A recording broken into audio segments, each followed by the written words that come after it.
దానికి కట్టుబడి ముందుకు సాగడం జరిగింది. మీ సోదరుడిగా చెప్తున్నాను. చాలామంది కృష్ణన్న ఇప్పుడు నరేంద్ర మోడీ గారి దగ్గర ఆయన బీజేపీ అంటారు. నా ఒంటి మీద 94లో నల్ల కండువే ఉన్నది, 2025లో నల్ల కండువే ఉన్నది, భవిష్యత్తులో కూడా నల్ల కండువే ఉంటుంది. నేను ఏ పార్టీలో చేరింది లేదు, ఏ పార్టీలో చేరేది లేదు. నా గొంతు నా పేద వర్గాలకు ఉపయోగపడితే చాలనుకునే మనిషిని నేను. నాకు ఏదైనా శక్తి ఉంటే ఆ శక్తి మన వాళ్ళకు అందిస్తే సరిపోతుంది అనుకునేవాడిని నేను. అంతవరకే తప్ప నేను ఏ పార్టీలో చేరింది లేదు, చేరేది కూడా లేదు. మీరే చెప్పండి. ఎస్సీ వర్గీకరణ చేస్తామంటే నేను చంద్రబాబు నాయుడికి మద్దతు ఇచ్చాను. కేసీఆర్ ఎస్సీ తెలంగాణకు సై అంటే కాంగ్రెస్తో పొత్తు పెట్టుకోలేదా? తెలంగాణకు సై అంటే మళ్ళీ టీడీపీతో పొత్తు పెట్టుకోలేదా? అంటే ఒక కాజు మీద ముందుకెళ్తున్నప్పుడు ఎవరు ఆ కాజుకు సపోర్ట్ చేస్తే ఆ కాజుకు అండగా నిలబడేటోళ్ళు స్నేహం చేయడం అనేది సహజంగా జరిగేది. అందువల్ల చంద్రబాబు నాయుడు గారు వర్గీకరణ చేస్తా ఉంటే చంద్రబాబు నాయుడుకి అండగా ఉన్న మాట నిజమే. నేను చంద్రబాబు పార్టీలో చేరలే. రాజశేఖర్ గారు వర్గీకరణ చేస్తామంటే రాజశేఖర్ గారికి అండగా వాస్తవమే. రాజశేఖర్ గారితో ఏంది, నేను సోనియా గాంధీ దగ్గరికి వెళ్ళి వర్గీకరణ గురించి నేను మాట్లాడిన సందర్భాలు ఉన్నాయి. పోనీ ఒకే వేదిక మీద సోదరులు రాహుల్ గాంధీ గారు నేను ఒకే వేదిక మీద కలిసి మాట్లాడిన సందర్భాలు, మీటింగ్లో పెట్టుకున్న సందర్భాలు కూడా ఉన్నాయి. రాహుల్ గాంధీతో మాట్లాడిన సందర్భాలు ఉన్నాయి. ఈ దేశంలో ఉండబడే 90% పార్టీల ప్రధాన నాయకులతో అంతో ఇంతో నాకు సంబంధాలు ఉన్నాయి. అన్ని లేఖలు నేను రాయించాను. అందరితో ఎస్సీ వర్గీకరణ మీద ఈ దేశంలో అందరి దగ్గరికి పోయి నేను మద్దతు కూడా కట్టే ప్రయత్నం చేశాను. ఎస్సీ వర్గీకరణను రాష్ట్రపతి ఆమోదించిండు అప్పుడు కేఆర్ నారాయణ్. ఎస్సీ వర్గీకరణను రాష్ట్రపతి ఆమోదించిండు అప్పుడు కేఆర్ నారాయణ్. ఎస్సీ వర్గీకరణ కోసం ఇక్కడ జయప్రకాష్ నారాయణ పార్టీ పెట్టిన కొత్తలో నేను జయప్రకాష్ నారాయణ వర్గీకరణ సపోర్ట్ చేశాడు. ఎస్సీ వర్గీకరణ విషయంలో చిరంజీవి అప్పుడు పార్టీ పెట్టిన కొత్తలో చిరంజీవి సపోర్ట్ చేశాడు. తెలంగాణ ఉద్యమానికి సిపిఎం పార్టీ ఎంఐఎం మద్దతు లేదు, కానీ ఎంఐఎం మద్దతు అసదుద్దీన్ ఓవైసీ ఎస్సీ వర్గీకరణ సపోర్ట్ చేశాడు. తెలంగాణ ఉద్యమానికి బలమైన మద్దతుదారుడు అజిత్ సింగ్ గారు, అప్పుడు అజిత్ సింగ్ గారు కూడా వర్గీకరణకు సపోర్ట్ చేశాడు. ఓకే, తెలంగాణ ఉద్యమానికి అకాలీదళ్ మద్దతు ఉంది లేదు పక్కకు పెట్టేసేయండి, కానీ ఎంఆర్పిఎస్ ఉద్యమానికి అకాలీదళ్ పార్టీ కూడా అండగా నిలబడ్డది. మన అందరూ తెలుసు, మన గిరిజన నేత శిబు సోరెన్ జార్ఖండ్ ముఖ్య నేత శిబు సోరెన్ కూడా వర్గీకరణకు అనుకూలంగా లేఖ రాశాడు. శివసేన పార్టీతో ఎస్సీ వర్గీకరణకు అనుగుణంగా లేఖ రాశాడు. ఎస్సీ వర్గీకరణ మీద సిపిఎం పార్టీ ప్రధాన కార్యదర్శిగా ఉన్న రోజుల్లో ప్రకాష్ కారత్ లేఖ రాశాడు. ఎస్సీ వర్గీకరణ మీద సిపిఐ పార్టీ ప్రధాన కార్యదర్శి హోదాలో బర్ధన్ గారు లేఖ రాశారు. ఎస్సీ వర్గీకరణ మీద ఈ దేశంలో రాజకీయంగా కురవృద్ధుడైన శరద్ పవార్ ఎస్సీ వర్గీకరణకు అనుకూలంగా మీ పోరాటం న్యాయమని లేఖ రాశాడు. అప్పుడు బీజేపీ అధ్యక్షుడు గడ్కర్ గారు ఇప్పుడు కేంద్ర మంత్రిలో ఉన్నాడు, ఎస్సీ వర్గీకరణ జరగాలని లేఖ రాశాడు. ఈ లేఖలు రాయించే సమయానికి రోషే గారు ముఖ్యమంత్రి, ఆయన కూడా వర్గీకరణ లేఖ రాశాడు. ఈ లేఖ రాసే సమయానికి చంద్రబాబు నాయుడు ప్రతిపక్ష నాయకుడు, ఆయన లేఖ రాశాడు. ఈ వర్గీకరణ విషయంలో ముందుకు సాగుతున్న రోజుల్లో పిసిసి అధ్యక్షుడు మన సోదరుడు డి శ్రీనివాస్, ఆయన లేఖ రాశాడు. ఎస్సీ వర్గీకరణ విషయంలో టీఆర్ఎస్ అధినేతగా కేంద్ర మంత్రి హోదాలో ఉన్న సమయంలో కేసీఆర్ లేఖ రాశాడు. ఎస్సీ వర్గీకరణ విషయంలో మన బలహీన వర్గాల నేత శరద్ యాదవ్ లేఖ రాశాడు. మన బలహీన వర్గాల్లోనే మరింత గుర్తింపు గల నేత లాలూ ప్రసాద్ యాదవ్తో లేఖ రాయించాడు. ఈ దేశ ప్రధానమంత్రిగా పనిచేసిన పెద్దలు దేవగౌడ గారు కూడా ఎస్సీ వర్గీకరణకు లేఖ రాశాడు. పరిచయాలు సంబంధాలు ఉన్నాయి. ఆ పరిచయాలు సంబంధాలను ఆధారం చేసుకొని వ్యక్తిగతంగా నేనేం పదవులు తీసుకున్నది లేదు, ఇంకో తీసుకున్నది, కానీ జాతిని గెలిపించడం కోసం మాత్రం 30 ఏళ్ళుగా నా వంతు పాత్ర పోషించుకుంటూ వచ్చేసి ఎవరి దగ్గరికి పోయినా అవకాశాలు ఇస్తారు. వాళ్ళు ఇచ్చిన అవకాశాలు ఇచ్చినప్పుడు తీసుకున్నా కూడా అవకాశాలు ఉండవచ్చు, కానీ ఒక ఆశయం దెబ్బతింటుంది కదా. మనం వ్యక్తిగా మనం కొంత త్యాగం చేస్తే సమాజం కొంత మేలు జరుగుతుంది కదా అని చెప్పి ఈ పాత్ర పోషించుకుంటూ వచ్చాను. నేను ఏ పార్టీ అని ఎవరన్నా అంటే మీరు నమ్మద్దు. అసలే నా కండువ మారిన రోజు నేను ఏదన్నా పార్టీ చేరినట్టు, నా కండువ మారిన రోజు నేను ఏదైనా పార్టీ చేరినట్టు, నా కండువ మారిన రోజు ఇంకేదన్నా కండువ వచ్చిన రోజు ఆ పార్టీలో నేను ఉన్నట్టు. బహుశా అది ఎవరు చూడలేరు ఇక, ఎందుకంటే అది నేను మారాను కాబట్టి. నేను ఒక స్థిరంగా ఒక నిర్ణయం తీసుకున్నాను, నేను మారాను కాబట్టి, నేను ఏ పార్టీలో చేరాను కాబట్టి అది ఎవరు చూడలేరు. కానీ ఓకే, మన్మోహన్ సింగ్ గారి దగ్గర కూడా పోయాం కదా. మన్మోహన్ సింగ్ దగ్గరికి పోయిన తర్వాతనే వర్గీకరణ మీద కమిషన్ పడ్డది. ఆ కమిషన్ నిర్ణయం ఎలా ఉన్నా కూడా సరే, మొన్నటికి మొన్న గౌరవ ప్రధానమంత్రి నరేంద్ర మోడీ గారు వచ్చి వర్గీకరణ చేపిస్తాను ముందుకు వచ్చాడు. ఓ బీసీ నేత, ఈ దేశంలో నెహ్రూ కాలం నుంచి మొదలుకుంటే మన్మోహన్ సింగ్ కాలం వరకు ఒక బీసీ ప్రధానమంత్రి కాలేదు. కానీ గౌరవ నరేంద్ర మోడీ గారు అయ్యారు. ఆయన మీటింగ్కి వచ్చిండు, మీరు అందరూ చూశారు. వర్గీకరణ చేపిస్తే కృష్ణ, సుప్రీంకోర్టులో కొన్ని అడ్డంకులు ఉన్నాయి, ఆ అడ్డంకులు అధిగమించే దిశగా నా కేంద్రం పాత్ర పోషిస్తా అన్నాడు. అందుకు అనుగుణంగా న్యాయ వ్యవస్థను అప్రమత్తం చేసిండు. న్యాయ వ్యవస్థకు ఏం చెప్పాలో రికార్డు పరంగా అఫిడవిట్ ఇచ్చాడు. అంతిమంగా జాతికి ఇచ్చిన మాట నా బీసీ నేతే నిలబెట్టుకున్నాడు. ఆయన పట్ల నేను కృతజ్ఞత ఉండడం అనేది ఎంబీసీ, ఆయన పట్ల నేను కృతజ్ఞత ఉండడం అనేది నా బాధ్యత. ఎందుకంటే ఎక్కడన్నా చిన్న మేలు పొందినప్పుడు ఆ మేలు పొందిన నేను మర్చిపోను కాబట్టి వ్యక్తిగతంగా నేను కృతజ్ఞత ఉంటాను, కానీ ఏ పార్టీలో చేరేది లేదు. నేను ఇది మాత్రం గ్యారెంటీ, కృతజ్ఞతగా ఉంటా. ఎందుకంటే సాయం చేసిన మనిషిని మనం మర్చిపోం కాబట్టి కృతజ్ఞతగా ఉంటా. మరి నేను ఎట్లా పార్టీ అవుతా, నేను ఎట్లా బీజేపీ అవుతా? మరి చంద్రబాబు నాయుడు దగ్గరికి పోయాను, నేను రాజశేఖర్ దగ్గరికి పోయాను, నేను సోనియా గాంధీ దగ్గరికి పోయాను, నేను మన్మోహన్ సింగ్ దగ్గరికి పోయాను, నేను రాహుల్ గాంధీ దగ్గరికి పోయాను. ఈ పరంపరలో దేశం మొత్తం మీద అందరి దగ్గర పోయాను, ఈ పరంపరలో ప్రధానమంత్రి దగ్గర పోయాను. అందువల్ల ఫలాని పార్టీ అంటే మీరెవరు నమ్మాల్సిన అవసరం లేదు. నేను కృతజ్ఞత ఉంటే నరేంద్ర మోడీ గారు కృతజ్ఞత ఉంటా, కానీ ఏ పార్టీలో నేను చేరేది లేదనే విషయం కూడా మీ దృష్టికి నేను తీసుకొస్తున్నాను. ఇది క్లియర్ కట్. ఇక మూడో విషయం, నా సోదరులారా, చాలా బాధాకరమైన విషయం ఏంటంటే 30 ఏళ్ళ పోరాటం తర్వాత కూడా ఇంకా అడ్డుపడుతున్నారు. చాలా బాధ. ఈ దేశంలో ఇంతకుముందు 2 సందర్భాల్లో రిజర్వేషన్ మీద చర్చ జరిగింది. ఒకరి హక్కులను అడ్డుకునే వాళ్ళు, ఒకరు హక్కులు కావాలనేవాళ్ళు. అంబేద్కర్ కాలంలో స్వాతంత్రం రాకముందు దేశవ్యాప్తంగా చర్చ జరిగింది. కమ్యూనల్ అవార్డు సాధించినప్పుడు ఈ దేశంలో దళితులకు రిజర్వేషన్లు ఉండాలన్నా వద్దని చర్చ జరిగినప్పుడు ఉండొద్దని చెప్పి అగ్రకులాలు, దళితులకు రిజర్వేషన్లు ఉండాలని చెప్పి దళితులు పోరాటం చేశారు. ఆ పోరాటంలో అంతిమంగా గాంధీ అంబేద్కర్ మధ్యలో ఒప్పందం జరిగింది.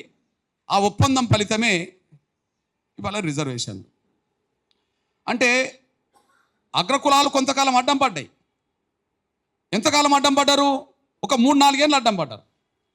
3-4 ఏళ్ళు అడ్డం పడ్డారు, మళ్ళీ సర్దుకున్నారు. ఇక పోనీ వాళ్ళు కూడా బాగుపడాలని అనుకున్నారు. ఆ రిజర్వేషన్ ఇక్కడ అమలు జరుగుతున్నాయి. 3-4 ఏళ్ళే ఘర్షణ. రిజర్వేషన్లు కావాలనే దళితులకు నాయకత్వం వహించింది అంబేద్కర్ అనుకుందాం. రిజర్వేషన్లు వద్దనే కాడ అగ్రకులాలకు నాయకత్వం వహించింది గాంధీ అనుకుందాం. ఎర్రవాడ జైల్లో దీక్ష చేసిండు కాబట్టి. కానీ మళ్ళీ సర్దుబాటు జరిగింది. 4 ఏళ్లలోనే మళ్ళీ వాళ్ళు ఒప్పుకున్నారు, అమలు జరుగుతున్నాయి అవే రిజర్వేషన్లు. తర్వాత రెండోసారి భారతదేశం మొత్తం చర్చ జరిగింది మండల కమిషన్. అప్పుడు మండల కమిషన్ రిపోర్టు అమలు జరగాలని మన బలహీన వర్గాలు, దళితులు కలిసి, బీసీలకు అండగా దళితులు కలిసి మాకు రిజర్వేషన్లు అమలు జరుగుతున్నాయి, మా బీసీలు కూడా అమలు జరగాలని చెప్పి కలిసి మండల కమిషన్ అమలు కోసం దేశవ్యాప్తంగా పోవడం జరిగింది. కానీ మండల కమిషన్ రిపోర్ట్ అమలు జరగద్దు, బీసీలకు రిజర్వేషన్లు వద్దని చెప్పి అగ్రకులాలు ఉద్యమం చేసినాయి. అంతిమంగా అది కూడా సర్దుకున్నది. మండల కమిషన్ రిపోర్ట్ అమలు జరిగింది. బీసీలకు రిజర్వేషన్లు వాళ్ళు అమలు జరుగుతున్నాయి 27% దేశంలో. అంతే కదా? అంటే రిజర్వేషన్లు అడ్డుకునే వాళ్ళు 2 సార్లు ప్రవర్తన చేసిండ్రు. దళితులకు అగ్రకులాలు అడ్డం పడ్డారు, కానీ 4 ఏళ్ళలో సర్దుకున్నారు. బీసీలకు 2 ఏళ్లలో సర్దుకొని ఒప్పుకున్నారు. కానీ ఉన్నది పంచుకుందామంటే మాలలు 30 ఏళ్ళు ఎంబడి పడతాను పోయి అని అమ్మ, ఇది ఎక్కడ కథో నాకు అర్థమవుతలేదు. ఉన్నది పంచుకుందామంటే ఆ మహనీయులు సాధించిన రిజర్వేషన్ల ఫలాలు అందరం పంచుకొని అందరం బాగుపడతామంటే మేము పంచుకొని ఏమంటారు? 30 ఏళ్ళు బ్రదర్, ఎంత అన్యాయం.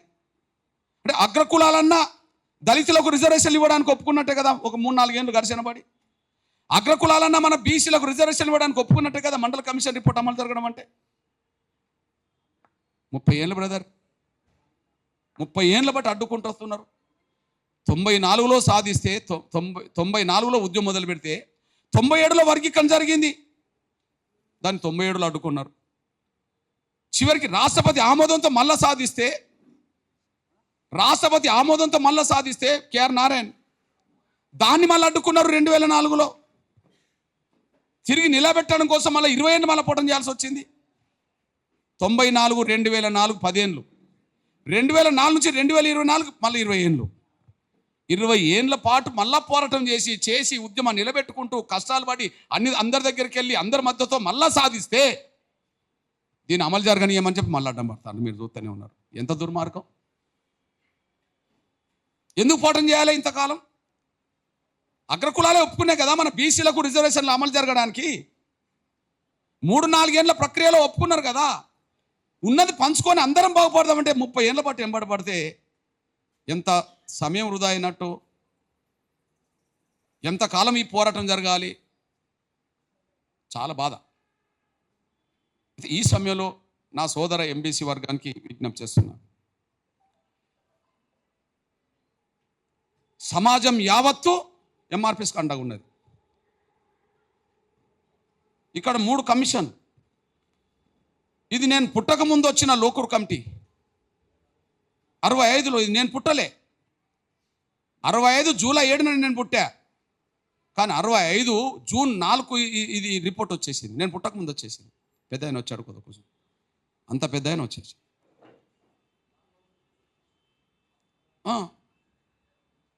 65లో లోకూర్ కమిటీ వేస్తే ఉమ్మడి ఆంధ్రప్రదేశ్లో ఎస్సీ రిజర్వేషన్ ఫలాలు ఏకపక్షంగా మాలలే అనుభవించిండ్రని, అసలు ఎస్సీ లిస్టులో నుంచి మాలల్ని తొలగిస్తేనే కరెక్ట్ అని చెప్పి ఇది రిపోర్ట్ ఇచ్చింది.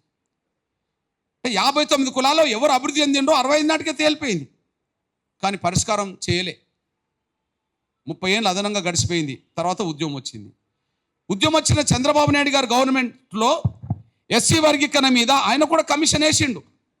ఇప్పుడు చూపించాను కదా, చంద్రబాబు నాయుడు గారు చూపించాను కదా, కమిషన్కి అప్పుడే పడ్డది. మీరు చూడండి, ఎస్సీ ఉపకులాలపై కమిషన్ అంటే హైదరాబాద్ దిగ్బంధం చేసిన రోజు ఈ కమిషన్ పడ్డది. రామచంద్ర కమిషన్ పడ్డది. ఒక కమిషన్. ఈ కమిషన్ రిపోర్ట్ వర్గీకరణకు అనుకూలంగా వచ్చింది. అంటే ఈ కమిషన్ రిపోర్ట్ వర్గీకరణకు అనుకూలంగానే వచ్చింది, జరగాలి అని చెప్పి. ఇది రద్దయినాక మళ్ళీ వీళ్ళు రద్దు చేసినాక మళ్ళీ మన్మోహన్ సింగ్ ప్రభుత్వం వేసిన ఉషా మేర కమిషన్ కూడా వర్గీకరణ జరగాలని చెప్పేసింది. ఇప్పుడు చెప్పండి, వర్గీకరణ జరగాలని కమిషన్లన్నీ చెప్పినాయి, అన్ని పార్టీలు చెప్తున్నాయి, ప్రధానమంత్రులు చెప్తున్నారు, రాష్ట్రపతులు చెప్పారు, సుప్రీంకోర్టు చీఫ్ జస్టిస్ ఆధ్వర్యంలో 6 జడ్జీలు చెప్పారు. వీళ్ళు న్యాయ వ్యవస్థను లెక్క చెప్తలేరు,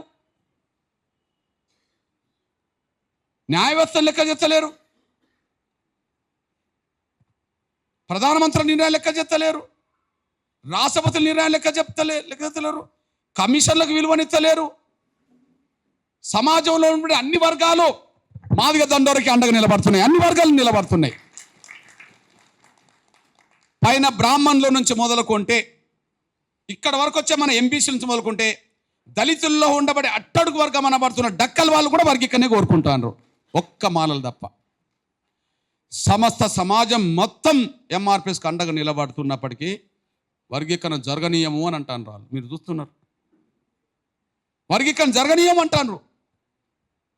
అంటే ఒక బలహీనుడు చేసే ఉద్యమానికి సమాజం ధర్మం వైపే నిలబడ్డా కూడా అధర్మం పక్షం సంబంధించిన వాళ్ళు ఎంత స్వార్థ బుద్ధితో ఆలోచిస్తుండో ఆలోచించాల్సి విజ్ఞప్తి చేస్తాను నేను. ఈ నేపథ్యంలో మీ సోదరుడిగా వాళ్ళకున్నదేంటిది, మనకు లేనిదేంటిది? వాళ్ళకున్నది ఆర్థిక బలం, మాదిగలకు లేదు. వాళ్ళకున్నది రాజకీయ బలం, మాదిగలకు లేదు. వాళ్ళకున్నది మీడియా బలం, మాదిగలకు లేదు. ఇప్పుడు మీరే చూడండి, ఇప్పుడు ఎస్సీ వర్గీకరణ మేము అడ్డుకుంటామని చెప్పి సుప్రీంకోర్టు తీర్పును కూడా మేము పట్టించుకోమని చెప్పి కాంగ్రెస్లోనే ఉండి మేము వర్గీకరణ అడ్డుకుంటామని అంటారు. కాంగ్రెస్ మేనిఫెస్టోలో వర్గీకరణ ఉంటుంది, కాంగ్రెస్ డిక్లరేషన్లో వర్గీకరణ ఉంటుంది, తెలంగాణ ముఖ్యమంత్రి రేవంత్ రెడ్డి గారు వర్గీకరణకు అనుకూలంగా అసెంబ్లీలో మాట్లాడతాడు. మల్లికార్జున్ ఖర్గే వర్గీకరణకు అనుకూలంగా మాట్లాడతాడు. రాహుల్ గాంధీ గారు వర్గీకరణకు అనుకూలంగా మాట్లాడతాడు. వాళ్ళను కూడా లెక్క చేయకుండా వర్గీకరణ జరగనియేమో అంటారు. కాంగ్రెస్లో ఉండే వాళ్ళు ఎంత శక్తివంతులైతే కాంగ్రెస్ నిర్ణయాన్ని ధిక్కరించి కూడా నిలబడగలుగుతుండ్రు. ఇది కాంగ్రెస్ పార్టీ తీర్మానం, Congress party manifesto, Congress party declaration, Rahul Gandhi గారి స్టేట్మెంటు అన్నీ ఉంటాయి. కానీ అక్కడి నుండి కూడా వాళ్ళు చెప్పినా మేము వినము అని అంటారు. వినమని బయటకు వచ్చి వర్గీకరణ అడ్డు తగులుతుంటే కాంగ్రెస్ వాళ్ళని ఏం చేస్తలేదు. వాళ్ళు ఎంత శక్తివంతులో ఒక విషయం గుర్తు చేస్తాను నేను. రాజకీయంగా వాళ్ళు చాలా శక్తివంతులు బ్రదర్. ఈ దేశంలో ఏకకాలంలో 3 పదవులు పొందే అంత శక్తి వాళ్ళకు ఉంటుంది. ఏకకాలంలో 3 చట్టసభల పదవులు పొందే అంత శక్తి వాళ్ళకు ఉంటుంది. నాకు తెలిసి ఇప్పుడు ఏకకాలంలో కాంగ్రెస్ పార్టీలో ఉండి 3 పదవులు పొందే వాళ్ళలో 2 మాల కుటుంబాలు ఉన్నాయి, ఒకటి సోనియా గాంధీ కుటుంబం. కాంగ్రెస్ అంటేనే సోనియా గాంధీ గారు అనుకుందాం. అవును, సోనియా గాంధీ రాజ్యసభ సభ్యురాలు, రాహుల్ గాంధీ లోక్సభ సభ్యుడు, ప్రియాంక గాంధీ లోక్సభ సభ్యురాలు. ఏకకాలంలో 3 చట్టసభల పదవులు ఉంటాయి వాళ్ళకు. అక్కడ నుంచి వస్తే దక్షిణాది రాష్ట్రాల్లో మళ్ళీ మాలలకే ఉంటాయి. మల్లికార్జున్ ఖర్గే కర్ణాటక మాల, ఆయన రాజ్యసభ ప్రతిపక్ష నాయకుడు, కాంగ్రెస్ పార్టీ అధ్యక్షుడు. వాళ్ళ అల్లుడు గుల్బర్గా ఎంపీ, వాళ్ళ కొడుకు సిద్ధరామయ్య గవర్నమెంట్లో ప్రియాంక ఖర్గే మంత్రి. ఏకకాలంలో 3 ఉంటాయి. మళ్ళీ అక్కడి నుంచి మన తెలంగాణ కొడుకు వస్తే ఇదే కాలంలో 3 చట్టసభలు పొందే అంత కుటుంబం, రాజకీయ కుటుంబం మళ్ళీ వెంకటస్వామి కుటుంబమే. వెంకటస్వామి పెద్ద కొడుకు బెల్లంపల్లి ఎమ్మెల్యే. ఇప్పుడు వర్గీకరణ అడ్డు తగులుతానని చెప్పి రోడ్డు మీద మీటింగులు పెడుతున్నదోమో చెన్నూరు ఎమ్మెల్యే, వాళ్ళ కొడుకోమో పెద్దపల్లి ఎంపీ. ఆ స్థాయి. మనం అనుకుంటాం కాంగ్రెస్ అంటే రెడ్ల హవా అని చెప్పి. రెడ్ల హవా ఉన్నమాట నిజమే, కానీ వీళ్ళని అధిగమించలేరు వాళ్ళు. సాక్ష్యం చెప్తాను నేను. ఇప్పుడు కాంగ్రెస్లో రెడ్ల హవా ఉంటుంది, అది అందరికీ తెలిసే విషయమే. కాంగ్రెస్ అంటేనే అగ్రకులాలో రెడ్డి అని అంటారు. ఓకే, ఆ రెడ్లు ఇప్పటి వరకు ఏకకాలంలో 2 పదవులు పొందగలిగారు కుటుంబంలో. ఉత్తమ్ కుమార్ రెడ్డి భార్య ఇద్దరు, లేదా కోమటిరెడ్డి వెంకటరెడ్డి రాజగోపాల్ రెడ్డి ఇద్దరు, లేదా జానారెడ్డి కొడుకులు, ఒక ఎమ్మెల్యే ఒక ఎంపీ ఇద్దరు. వాళ్ళు ఇద్దరి దగ్గరకు వచ్చారు కానీ 3 దగ్గర పోలే ఇంకా. అరే ఆ ఇద్దరు మాలలు పొందుతారు, మల్లు రవి, మల్లు బట్టి విక్రమార్క. వాళ్ళకి సమానంగా వీళ్ళు ఉన్నారు. కానీ రెడ్ల కంటే అధికంగా 3 పదవులు పొందే అంత శక్తివంతమైన కుటుంబం మాలల కుటుంబం, వెంకటస్వామి కుటుంబం. మన కళ్ళ ముందు కనిపిస్తుంది. ఈ దేశంలో ఆ స్థాయిలో వాళ్ళు ఎదిగారు. రెండోది ఆర్థికంగా నాకు తెలిసి ఈ తెలంగాణ గడ్డ మీద ఏ కులస్తులైన ప్రపంచవ్యాప్తంగా వ్యాపారాలు ఉన్నాయో లేవో కానీ వెంకటస్వామి కుటుంబమైన వివేక్ కుటుంబానికి మాత్రం ప్రపంచవ్యాప్తంగా వ్యాపారాలు ఉన్నాయి. లక్షల కోట్ల రూపాయల సంపాదన పరులు ఇప్పుడు వాళ్ళు. 1,00,000 కోట్లకు పైగా ఉండబడే వ్యాపారాలు చేస్తున్న వాళ్ళకు తెలంగాణలో వ్యాపారాలు ఉన్నాయి, భూములు ఉన్నాయి. వాళ్ళకు ఆంధ్రప్రదేశ్లో వ్యాపారాలు ఉన్నాయి, భూములు ఉన్నాయి. వాళ్ళకు దక్షిణాదిలో వ్యాపారాలు ఉన్నాయి, భూములు ఉన్నాయి. దేశంలో వ్యాపారాలు ఉన్నాయి, భూములు ఉన్నాయి. అంతర్జాతీయ స్థాయిలో ఇతర దేశాల్లో కూడా వ్యాపార సంస్థలు వాళ్ళకు ఉన్నాయి.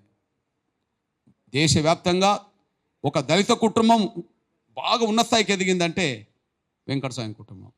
ఇప్పుడు వాళ్ళు రోడ్డు మీద అడ్డం పడతారు. మూడోది, ఈ దేశంలో ప్రధాన మీడియా అంటేనే అగ్రకులాల చేతులు ఉంటుంది. కానీ దేశంలో ఒక దళితుడి చేతిలో 2 మీడియాలు ఉన్నది ఇక్కడనే. మళ్ళా print and electronic media and V6 and Vellore.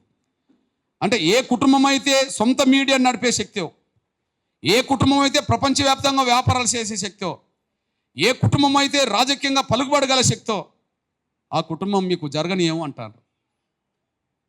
ఇట్లాంటి సమయంలోనే ఒక పేద బిడ్డగా చేసే పోరాటానికి నా పేద ఎంబీసీలందరూ అండగా నిలబడాలని నేను కోరుతున్నాను. నేను అంతవరకు న్యాయం ధర్మం ఉన్నది, కానీ అడ్డుకునే వాళ్ళ పలుకుబడి ఎక్కువ ఉన్నది. కాబట్టి 30 ఏళ్ల పాటు పోరాటం చేయాల్సి వచ్చింది. వాళ్ళకు పలుకుబడి ఆశయాలు లేకపోతే ఇంత దూరం వచ్చేది కాదు. సమస్య అగ్రకులాలు దళితులకు మధ్య జరిగిన అంబేద్కర్ కాలంలోనే 3-4 ఏళ్లలో పరిష్కారం అయింది. మన కండ్ల ముందు మండల కమిషన్ వచ్చినప్పుడే 2-3 ఏళ్లలో అటో ఇటో పరిష్కారం అయింది. కానీ మీ కండ్ల ముందు 30 ఏళ్ళు జరిగినా కూడా పరిష్కారం కాకపోవడానికి కారణం ఏంటంటే అడ్డుకునే వాళ్లకు పలుకుబడి ఏ స్థాయిలో ఉన్నదో అది సాక్ష్యంగానే ఈ ఉద్యమం చేయాల్సి వచ్చిందనేసి కూడా మీ దృష్టికి వస్తున్నాను నేను. కాబట్టి నా సోదర వర్గమైన నా ఎంబీసీలు ఈరోజు ముందుకొచ్చి మీ ప్రేమను మీ అభిమానాన్ని మీ మాటల్లో చాటడమే కాకుండా భవిష్యత్తులో జరిగే ప్రతి ప్రయాణంలో మీరు కలిసి వస్తామని చెప్పి మాట్లాడడం నాకు చాలా సంతోషం, నాకు ధైర్యం, నాకు అండగా. ఇక పోతే నేను మాదిగ రిజర్వేషన్ పోరాట సమితి లక్ష్యమైన వర్గీకరణ కోసం పోరాటం చేస్తూనే ఆయా సందర్భాన్ని బట్టి కొన్ని నిర్ణయాలు తీసుకుంటూ వచ్చేసా. ఎప్పుడు ఏ సందర్భంలో ఏ నిర్ణయం తీసుకున్నా మనం న్యాయం వైపు ఉండాలని అనుకునే వాళ్ళం అంతే. ఎప్పుడు ఏ సందర్భంలో ఒక నిర్ణయం తీసుకుంటే అది న్యాయం వైపే ఉండాలంతే.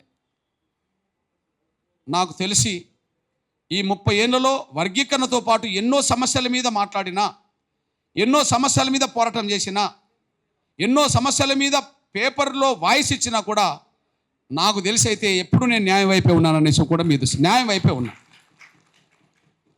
ఈ నేపథ్యంలో 2004లో ఒక ముస్లిం బిడ్డ సమస్య, గుండె జబ్బు సమస్య, 2004లో ఒక ముస్లిం బిడ్డ గుండె జబ్బు సమస్య ఆసరా చేసుకొని ఒక ప్రస్థానం మొదలుపెట్టి పెద్ద ఉద్యమం చేస్తే అంతిమంగా ఆ రోజు రాజశేఖర్ గారికి ఎంఆర్పిఎస్కి మధ్యలో ఎంత గొడవ జరిగిందో మీకు తెలుసు. కానీ అంతిమంగా ఆయనే దిగొచ్చిండు. వెంటనే ఆరోగ్యశ్రీ పథకం ఏర్పాటు చేసే పరిస్థితి వచ్చింది. ఆరోగ్యశ్రీ పథకం వాళ్ళు అన్ని వర్గాల పేదలకు కొంత మేలు జరుగుతాయి. కాళ్ళు లేని, చేతులు లేని, కళ్ళు లేని వికలాంగుల సమాజం పక్షాన కూడా 2007 మొదలుకొని ఇప్పటికీ ఉద్యమం జరుగుతున్నది వాళ్ళ కోసం. భారతదేశంలో ఎక్కలేని పెన్షన్లు ఇక్కడనే పెరిగినాయి. అది మనందరికీ తెలుసు.